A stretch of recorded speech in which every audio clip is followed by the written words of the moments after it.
Guys, mag-ihaw tayo ng ano. Basta meron tayong ihawin. Ito. Yan. Gusto niyo po ba itong ganitong pagkain?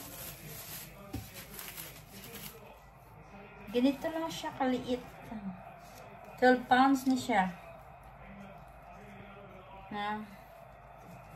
Nearly 1,000 pesos. Lapit na yata siyang overripe na yata. Ito.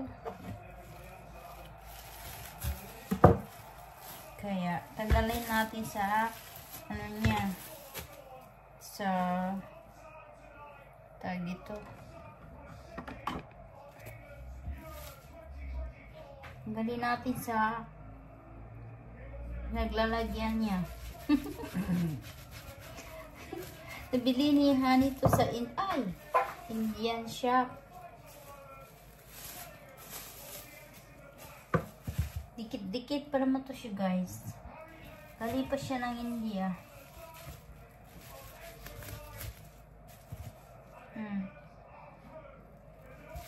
Parang overripe na siya. Overripe na ba? Kasi paborito to ni Jan. Ilagay sa spring wrapper. Spring rolls wrapper. Wow! Wow!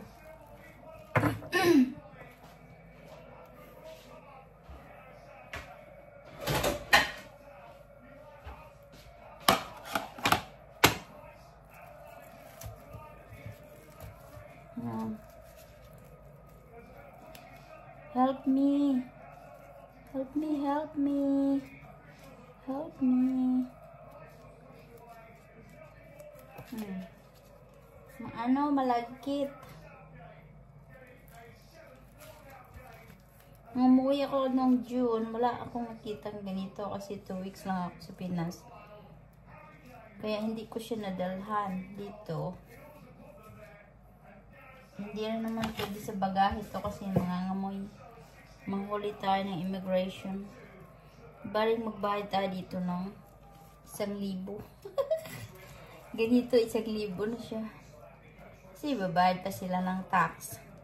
Diba? Kaya ganyan siya kamahal. Di bali na. At least nakakain. Masarap din to ilagay sa bilo-bilo pag naggawa kayo ng bilo-bilo. Bilo-bilo tawag doon. Ano ba tawag doon sa inyo? Hindi nataan. Nalagyan mo siya ng kamote, saging. Tapos may bilo-bilo. Lagyan mo siya ng ganito. Masarap din siya ilagay sa biko. Pero ito, si Jan, mas gusto niyang ilagay sa banana. Hiwain mo yung banana, lagyan mo siya sa in-between. Balot mo siya sa spring rolls wrapper. Pusi prito. Pag na-prito na, ay, lagyan mo siya ng konting asukal sa ilalim. Sa loob, ilalim. Sa loob. Pag na-prito na siya, yan naman na. Palamigin. Crunchy-crunchy pa. Pili ka ng vanilla ice cream. Lagay mo yung vanilla ice cream on top sa banana tron. Sarap ng kain ni Jan. Ilagay ko lang to sa freezer kasi hindi ito maubos agad. Pag may bisita, maggawa tayo ng bilo-bilo. 12 pounds. Wow. Never mind. At least makakain ng langka. Diba? Tapos yung buto, pwede mo rin siyang ilaga.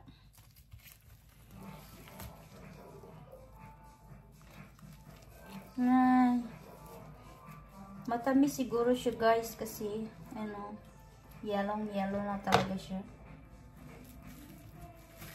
Doon sa probinsya namin, maraming tanim si tatay. Dati, Yung matanda na siya, wala nang nagtatanim dun sa lupa niya. Ewan ko kung may bunga pa yung ano doon, mga langka, mga prutas. Marami kaming puno ng lansones, langka, pineapple. Dati nasa bundok pa kami. Ngayon lumipat na sila tatay sa town, sa lungsod. Pinaalagaan na lang niya yung lupa niya doon. Minsan hindi na nalinis. Yung coconut niya wala na. Hindi na malinis. Kaya kung ano na lang yung mga tumutubo doon, tumubo. Pero dati, yung mga avocado doon ganda hulog lang, wala namang kumakain. Di rin naman nila binibenta.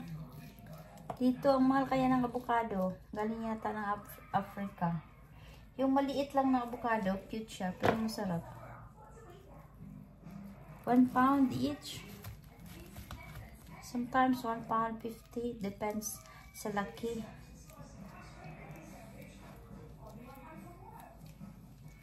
Bango nito.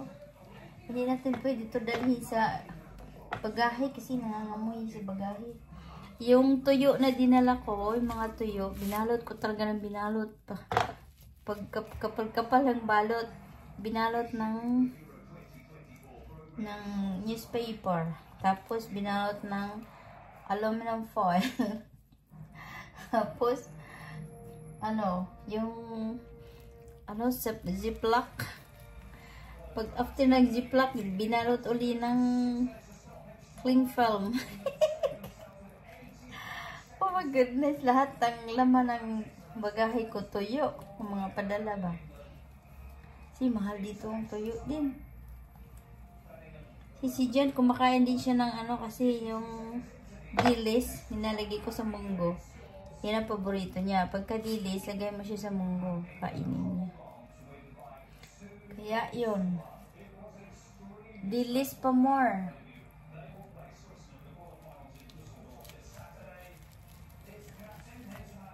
Rami pa guys, so come on. Let's eat ng langka guys. Tanggalin ko lang siya sa yan. Tapos yung mahal din to yung buto niya. Binibenta din dun sa shop. Yung buto na yan. Kasi makakain mo rin yan, iluluto mo. Ako nilalaga ko lang siya. Pwede mo rin siya ilagay sa oven para bang chestnut. Pwede nilalaga ko lang siya hanggang maluto. Iwan ko kung ilagay mo sa oven ilang minute. Kasi yung chestnut, nilalagay ko lang siya sa oven. Butasan mo lang siya sa gitna, yung chestnut.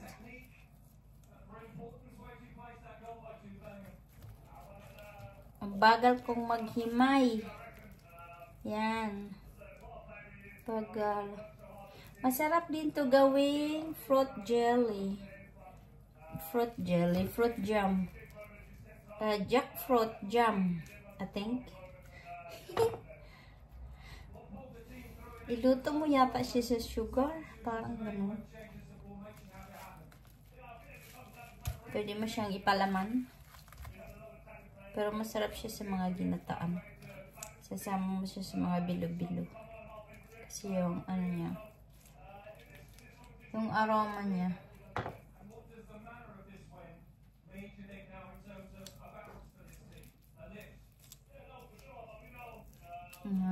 Lapit na matapos guys. Boring ang video na to. Yan. Hanggang matapos to, yung video ko about jackfruit lang. About sa jackfruit, hindi ko pa to matatapos. Ang bagal kasi tanggalin mo pa yung gitna.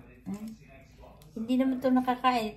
Dati yung si Jan, minsan, first time yung kumain ng langka, hindi niya alam nasa Pilipinas pa kami.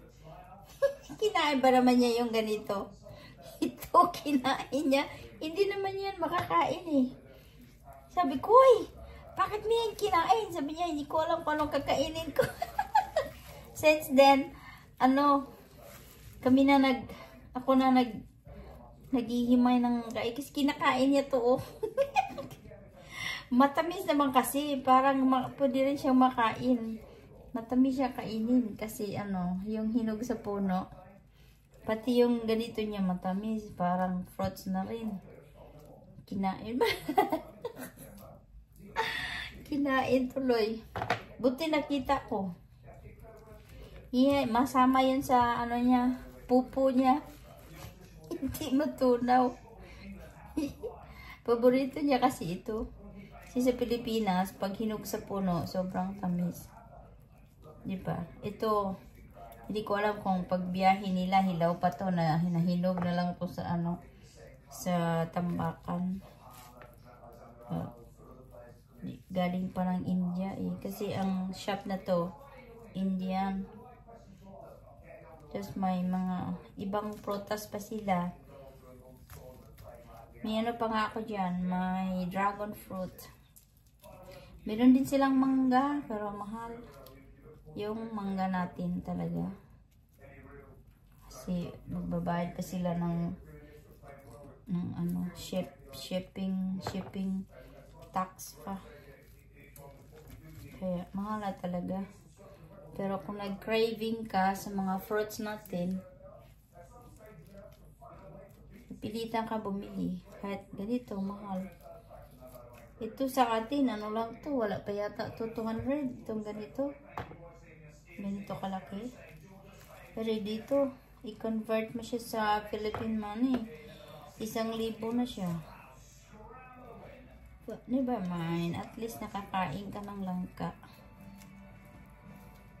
Binili ako ni Honey. Babayaran ko na lang siya pagsahod.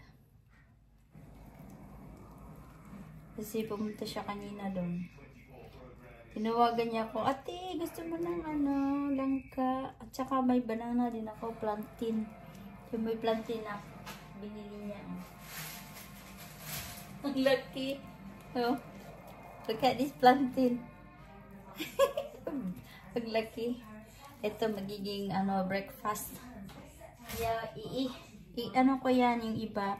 Hiwa-hiwain, ilagay sa kasama nito, ilagay sa spring rolls wrapper. Tapos iprito. Yan ang paborito ni John. Tapos lagyan mo siya ng vanilla ice cream on the top. Yeah, yan.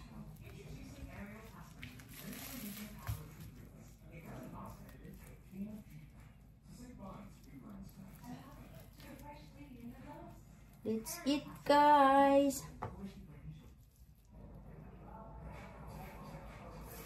Until my next video, guys. See you my next video. Thank you for tuning in. Bye. Love you all. Bye-bye.